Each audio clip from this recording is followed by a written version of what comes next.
Vamos por favor a Romanos capítulo 15. Romanos 15. Vamos a dar lectura a todo el capítulo. Romanos 15.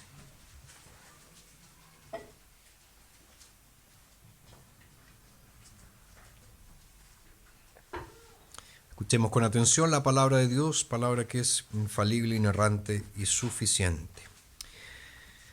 Así que los que somos más fuertes debemos sobrellevar las flaquezas de los débiles y no agradarnos a nosotros mismos.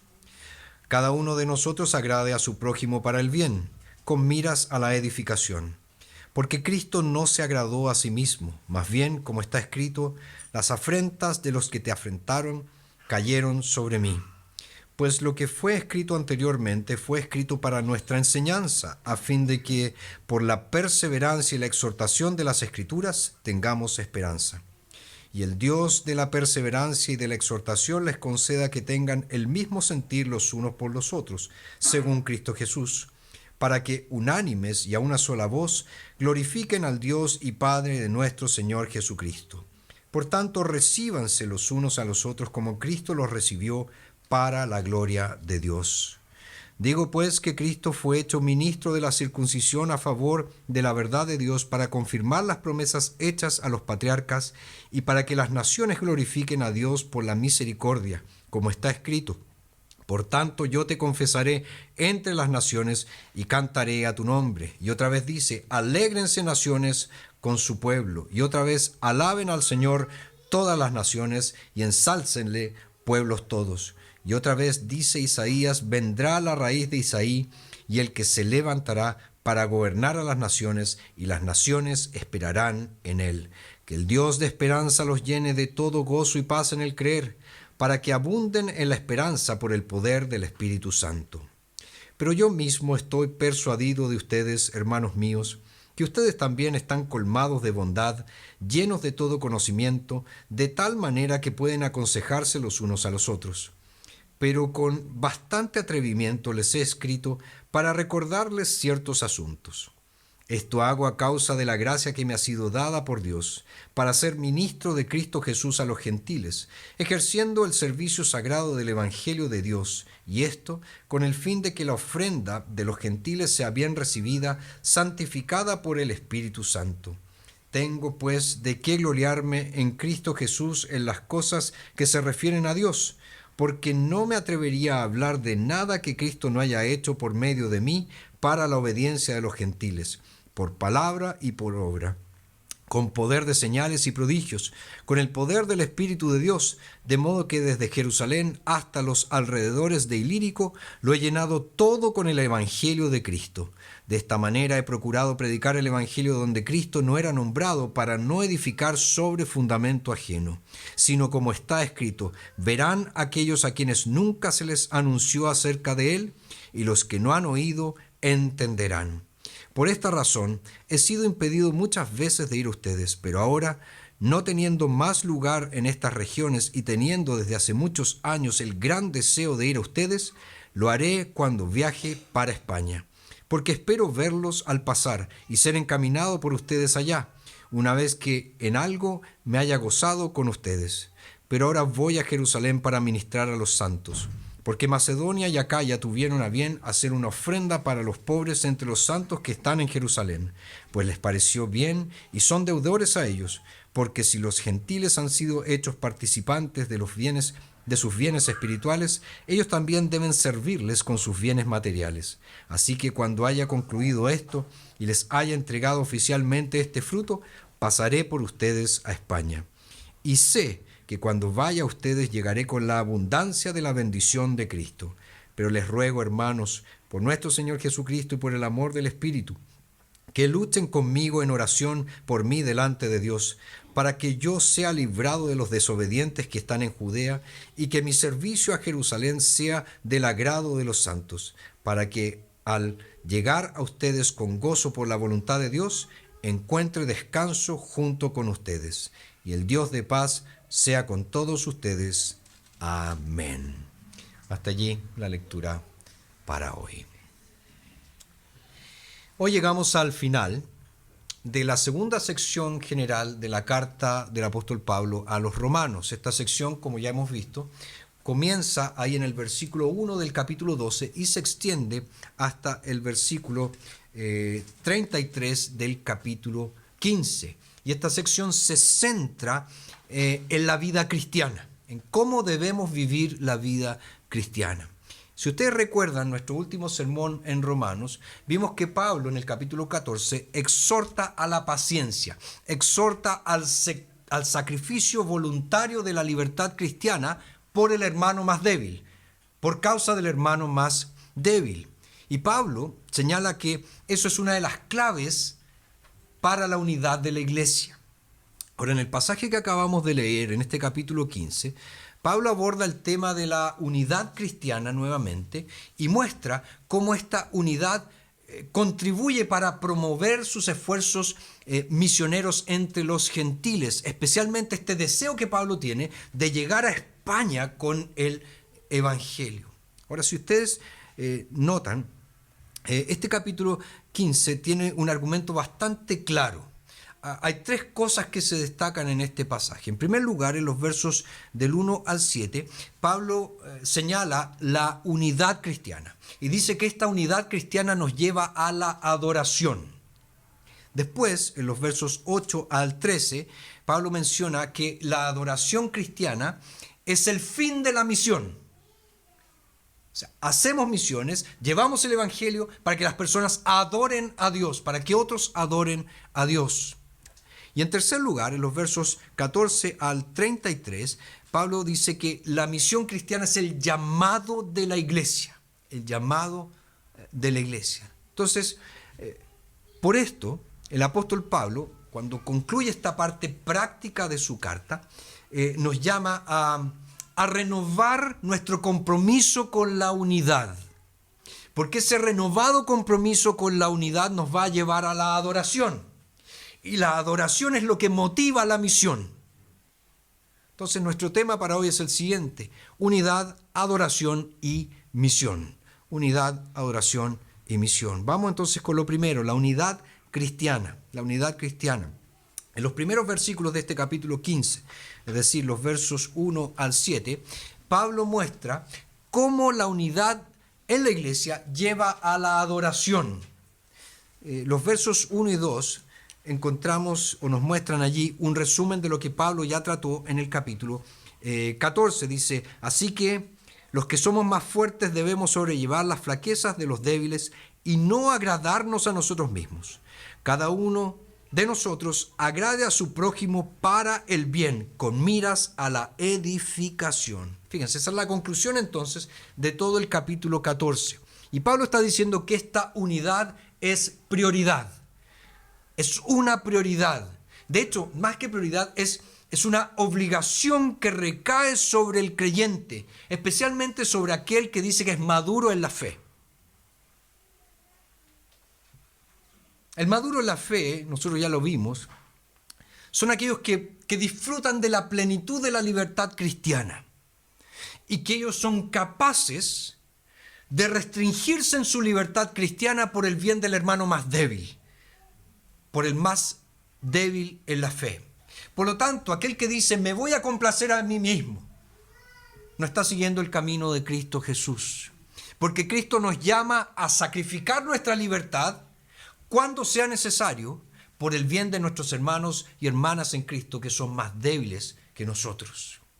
Ahora observen cómo Pablo fundamenta su exhortación a la unidad sacrificial en el Evangelio. Verso 3 dice: porque Cristo no se agradó a sí mismo, más bien, como está escrito, las afrentas de los que te afrentaron cayeron sobre mí. Pablo está aquí destacando, está resaltando el ejemplo de Jesús en el Evangelio. Jesús no vino para agradarse a sí mismo, vino para agradar al Padre y vino para salvar a su pueblo.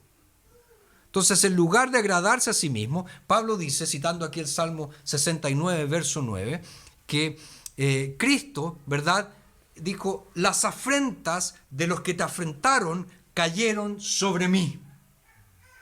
Fíjense, está diciendo el apóstol Pablo lo siguiente: el odio que sentían por Dios ustedes, cayó sobre su Hijo por nosotros. Él cargó con el vituperio por nosotros, con la ofensa por nosotros. Entonces el punto de Pablo, al recordarnos todo esto, es el siguiente. Él está diciendo, las personas que tienen el Evangelio en su ADN espiritual se asemejan a Cristo Jesús. Por lo tanto, dejan de lado sus privilegios, dejan de lado sus prerrogativas personales y se aseguran del bienestar de sus hermanos más débiles, del bienestar de los demás. Ahora, una de las señales de que el Evangelio ha trascendido de ideas abstractas y ha comenzado a cambiar tu corazón es que tú te humillas voluntaria y alegremente para ser de bendición para los demás, para tus hermanos y hermanas en Cristo. Ahora, no debemos pasar por alto esta pequeña acotación que Pablo menciona acá en el verso 4. Dice, pues lo que fue escrito anteriormente fue escrito para nuestra enseñanza, a fin de que por la perseverancia y la exhortación de las Escrituras tengamos esperanza. El pastor, ¿verdad?, escritor ya fallecido, anglicano, John Stott, tiene un comentario muy interesante sobre este versículo, que es demasiado bueno como para ignorarlo. Stott dice en primer lugar que aquí se nos muestra la contemporaneidad de la Biblia.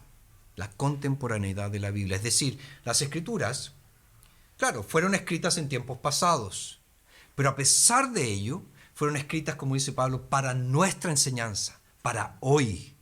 Es decir, este antiguo libro es para nuestra instrucción. Ojo, siempre está arraigado en su contexto histórico, en el contexto histórico en el que fue escrito. Pero siempre habla con relevancia, siempre habla con poder hoy, a tu vida, a mi vida, hoy mismo. En segundo lugar, Stott menciona el valor inclusivo de la Biblia.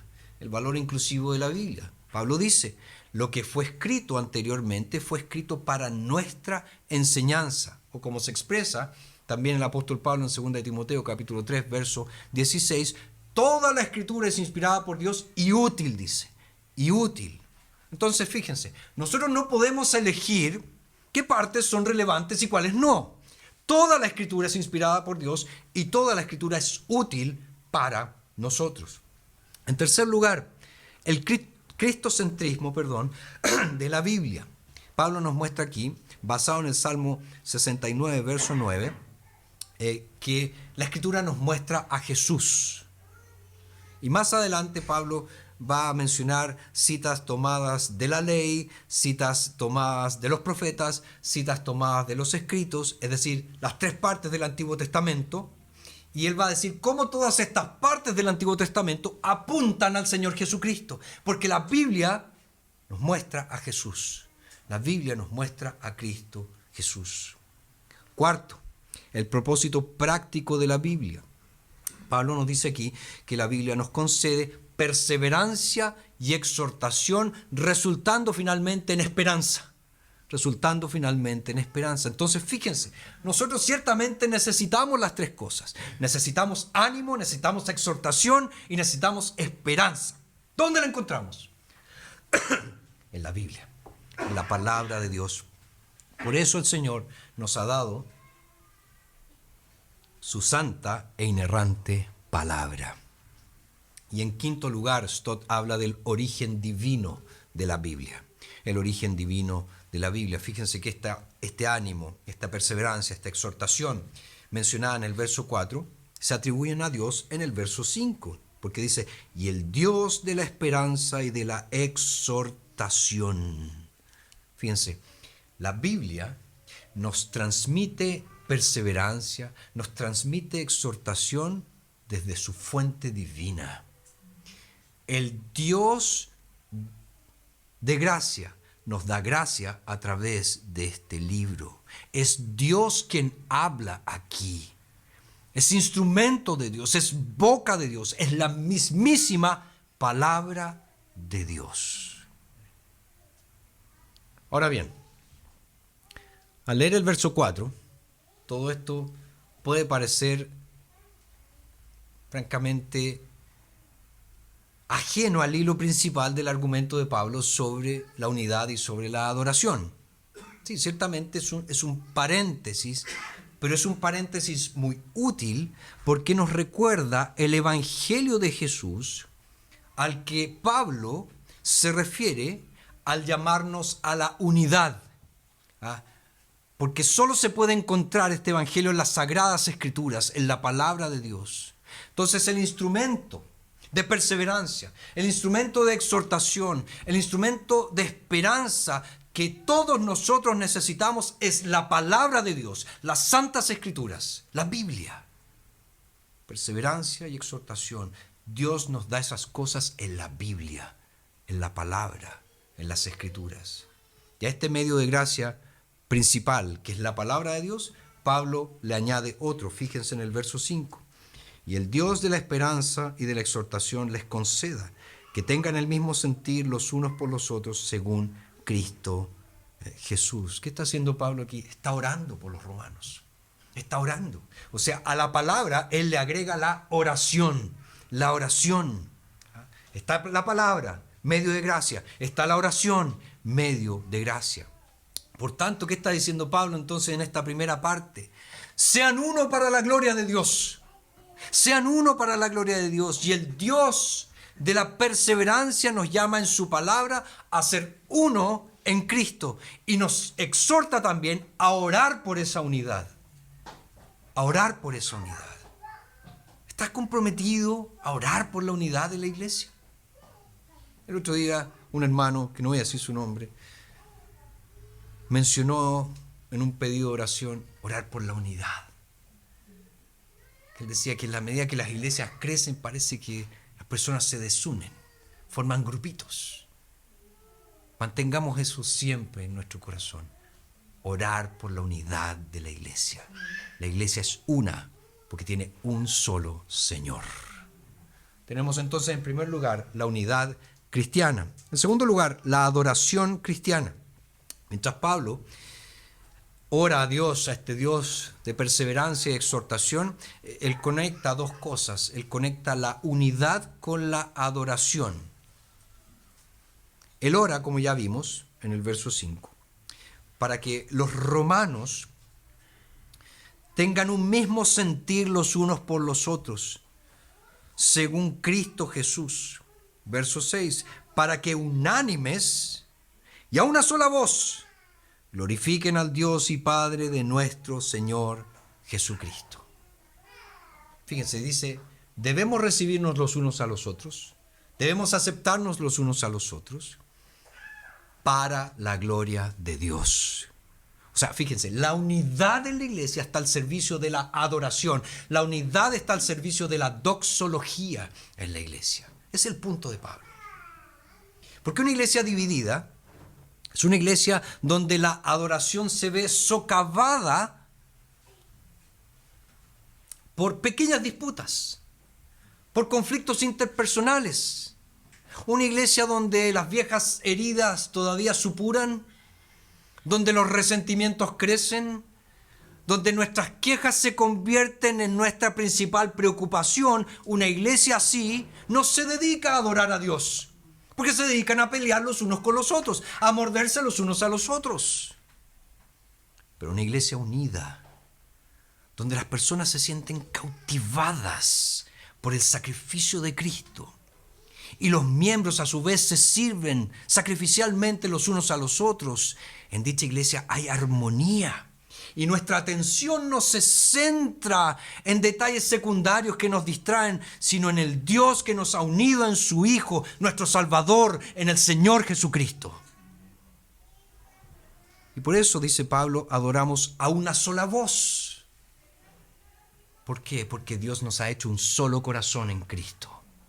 La unidad sirve a la doxología. La unidad cristiana sirve a la adoración. Pero Pablo, los versos 8 en adelante, 8 al 13, nos habla de cómo la adoración cristiana motiva la misión cristiana. Cómo la adoración cristiana motiva la misión. Verso 8 dice, digo pues que Cristo fue hecho ministro de la circuncisión a favor de la verdad de Dios para confirmar las promesas hechas a los patriarcas. El verso anterior, el verso 7, termina diciéndonos que la unidad se trata de la gloria de Dios. La unidad cristiana se trata de la gloria de Dios.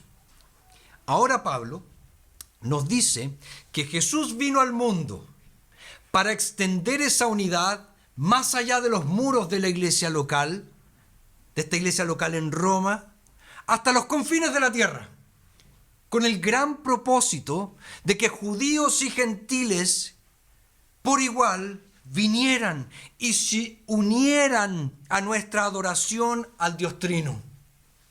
Entonces Jesús vino con un propósito misionero, alcanzar a judíos y a gentiles y convertirlos en verdaderos adoradores. Y vemos que la serie de citas que Pablo presenta aquí del Antiguo Testamento respalda ese punto. La primera, que proviene del Salmo 9, que está en el versículo 9, proviene del Salmo 18, verso 49, que dice: por tanto yo te confesaré entre las naciones y cantaré a tu nombre. El rey David, el autor de este salmo, declara su propósito de adorar a Dios entre las naciones. Y Pablo interpreta ese versículo mesiánicamente, hablando de Jesús. ¿Y qué hace? Él se imagina una gran congregación, una multitud de personas, una asamblea compuesta no solo por judíos, sino también por gentiles, en cuyo seno Jesús mismo dirige el cántico. La segunda, que está en el verso 10, alégrense naciones con su pueblo, proviene de Deuteronomio 32, verso 43, es decir, de la boca de Moisés. Y es el llamado a las naciones gentiles a unirse a la comunidad del pacto para adorar al Dios vivo. Y la tercera cita, del Salmo 117, verso 1, expresa exactamente el mismo punto, aunque destaca especialmente el alcance del propósito, el alcance del designio de Dios para alcanzar a los gentiles. El Evangelio, acuérdense, es para todas las personas, sin distinción. Alaben al Señor todas las naciones y ensálcenle todos los pueblos. Todos los pueblos adoren a Dios. Y la última cita, que es tomada de Isaías 11:10, habla de la misión de Cristo de gobernar a las naciones. Vendrá la raíz de Isaí, y el que se levantará para gobernar a las naciones, y las naciones esperarán en él. Ahora pensemos por un momento, pensemos por unos instantes en la visión de una adoración de alcance global. Una gran multitud compuesta de personas de todas las naciones. Intentemos comprender la magnitud de eso. Y estos textos entonces nos dicen que en medio de esa gran multitud, en medio de todas estas naciones que están adorando a Dios, Jesús es el líder de los cánticos de los redimidos. Nos dicen que el reino de Cristo sobre todas las naciones tiene en mente la gloria, la adoración, la alabanza de Dios. Y nos dicen que la adoración de cada tribu, lengua, pueblo, nación es la razón por la cual Cristo vino. Por eso la adoración es fundamental en el plan de Dios para la evangelización del mundo. Ahora bien, en vista de todo esto, ¿no creen ustedes que vale la pena detenerse un momento y preguntarse cuán central es la adoración en mi vida? Jesús murió para hacernos adoradores. La misión al mundo es reunir más adoradores. Sin embargo, para muchos de nosotros, la adoración tiene un lugar bastante relegado en la lista de nuestras prioridades. La alabanza del nombre de Dios a una sola voz en la asamblea del Señor en el día del reposo es para muchos de nosotros simple rutina. Venir un día domingo aquí es lo que hay que hacer, solo rutina. Y para algunos incluso es algo pasado de moda. No, la iglesia, ¿para qué se va a reunir? ¿Para qué? Pero Jesús nos dice en estos textos, Él canta entre los gentiles, por tanto yo te confesaré entre las naciones, cantaré a tu nombre. Jesús liderando la adoración en medio de su pueblo. Y los gentiles cantan junto con Jesús, alégrense naciones con su pueblo. Todos los pueblos le cantan. Alaben al Señor todas las naciones y ensálcenle todos los pueblos. Canta, dice las Escrituras, canta al Señor. Canta la gloria de tu Redentor, dice las Escrituras. Canta alabanzas a tu Dios y Padre. Canta de alegría, porque has sido bienvenido en el reino de Dios. Y junto a ti hay una multitud inmensa que no puedes contar, mayor de la que cualquiera podría contar. Todo el pueblo de Dios reunido, adorando a Dios. Y al hacerlo entonces tienes que entender que cantar alabanzas no es algo secundario, no es algo accesorio, no es algo incidental, ni en un servicio de adoración, ni en tu vida cristiana. Fuiste redimido para eso. Fuiste redimido por la sangre de Jesucristo para eso. Así que más vale que nos entreguemos a cantarle al Señor. Ay, que canto tan mal, no importa. Cantemos al Señor con alegría. Ahora, antes de continuar, fíjense aquí nuevamente en la cita de Isaías 11:1, que está ahí en el verso 12, que termina diciendo, y las naciones esperarán en Él.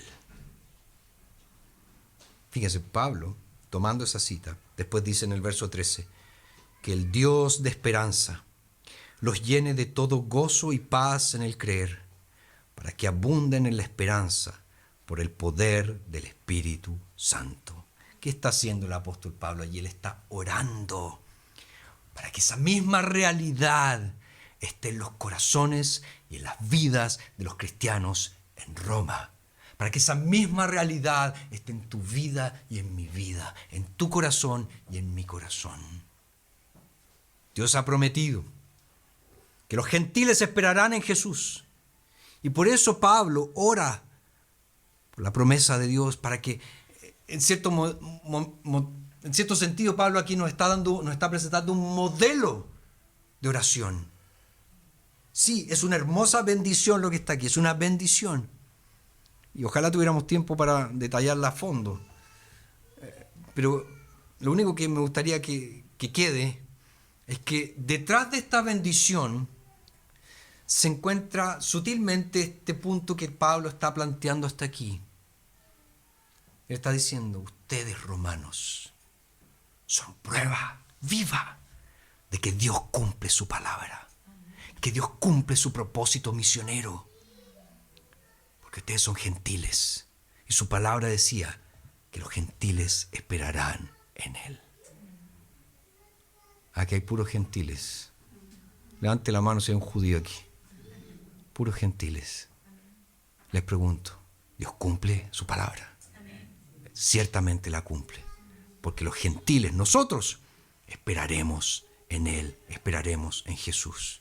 Por lo tanto, fíjense, las promesas del Salmo 18, de Deuteronomio 32, del Salmo 117, de Isaías 11, que Pablo cita aquí, se refiere a la adoración de las naciones gentiles. Pero no representan, dice Pablo, un sueño lejano, una utopía, algo anhelado pero que no se ha realizado. Pablo dice, se está convirtiendo en una realidad presente hoy. En Él esperan los gentiles. En Él esperan los gentiles. Entonces, Pablo quiere, más que simplemente instruirnos o enseñarnos sobre asuntos relacionados con la adoración, asuntos relacionados con la misión, Pablo, ¿qué quiere hacer con nosotros? Quiere reclutarnos, quiere llamarnos a las armas, quiere que seamos compañeros de Él. En la misión de ir al mundo y decirle a los demás, vengan a adorar a Jesús, únanse a nosotros en la adoración a Jesús.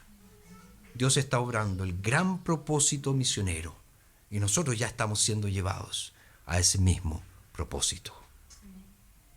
Tenemos entonces la unidad cristiana, la adoración cristiana y en tercer lugar la misión cristiana. La misión cristiana. Ya hemos visto que la unidad cristiana lleva a la adoración. La adoración es la meta de la evangelización, de la misión. Y por último, Pablo nos menciona aquí que la adoración es el llamado para la misión. Es el llamado para la misión. Y eso es lo que Pablo ha estado haciendo aquí. Él busca, como ya les dije, reclutar a los romanos. Quiere reclutarlos como compañeros misioneros. Y en los versos 13 al 33 nos muestra eso claramente. En los versos 14 al 21 tenemos un resumen de la labor misionera del apóstol Pablo. Él se describe a sí mismo como un sacerdote, fíjense en el verso 16, para ser ministro de Cristo Jesús a los gentiles, ejerciendo el servicio sagrado del Evangelio de Dios. Y esto con el fin de que la ofrenda de los gentiles sea bien recibida, santificada por el Espíritu Santo. Pablo entonces se presenta como un sacerdote que está ofreciendo sacrificios para la gloria de Dios. Pero esos sacrificios que Pablo está ofreciendo para la gloria de Dios son las vidas de los gentiles que han sido alcanzados, son las vidas de los gentiles que han sido transformados por la gracia. Ese es el gran acto de devoción sacerdotal y de adoración de Pablo. Reunir a los gentiles y presentarlos como una ofrenda a Dios, para Él, para su gloria. Y eso lo ha hecho, como nos explica en los versos 18 y 19, en el poder del Espíritu Santo, desde Jerusalén hasta Ilírico, dice, porque no me atrevería a hablar de nada que Cristo no haya hecho por medio de mí, para la obediencia de los gentiles, por palabra y obra, con poder de señales y prodigios, con el poder del Espíritu de Dios, de modo que desde Jerusalén hasta los alrededores de Ilírico lo he llenado todo con el Evangelio de Cristo. Extraordinario, extraordinario. Todo el mundo mediterráneo. En todo el mundo mediterráneo, Pablo ha plantado iglesias. Pero su objetivo en particular, en todo, nos lo declara acá, versos 20 y 21.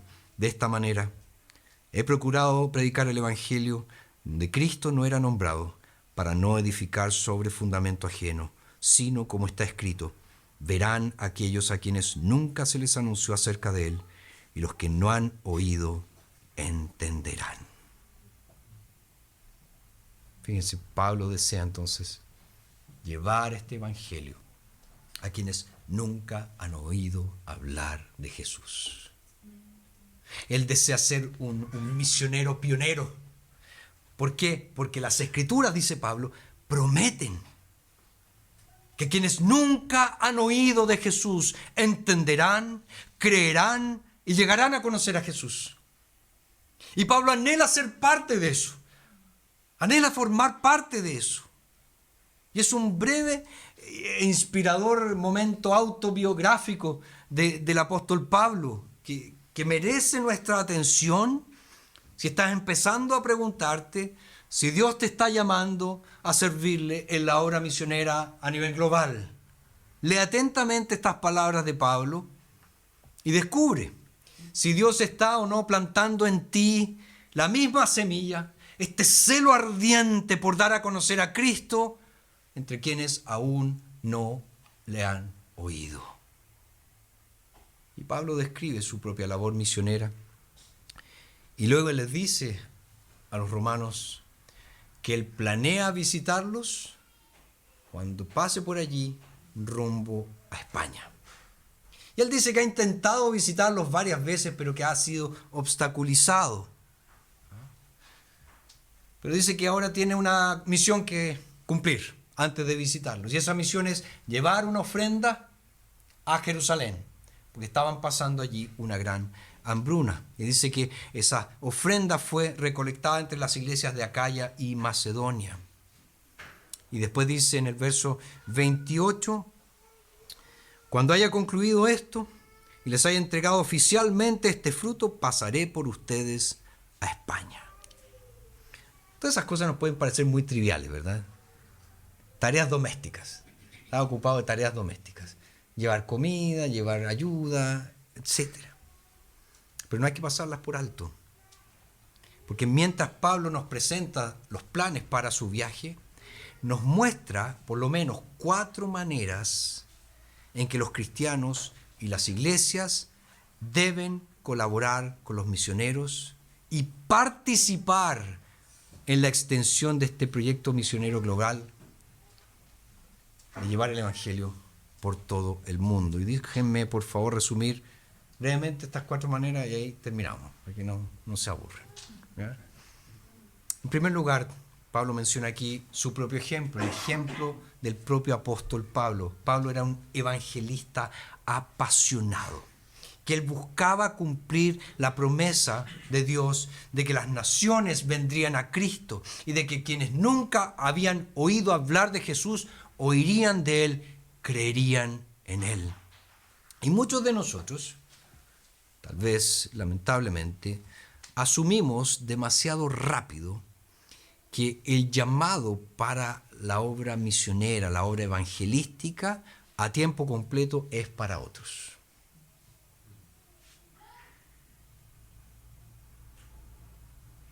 Que este llamado de entregar tu vida al servicio de la misión global es para otros y no es para mí. Pero puede ser que el Señor en realidad te esté llamando a ir con el Evangelio, a plantar iglesias, a predicar la palabra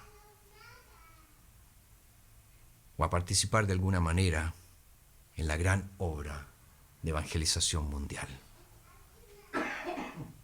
Por tanto, no asumas que no tienes la responsabilidad de sopesar el llamado del Señor en tu vida. Debes someterte con humildad si Él te llama a ir con el Evangelio, ya sea a la calle al frente,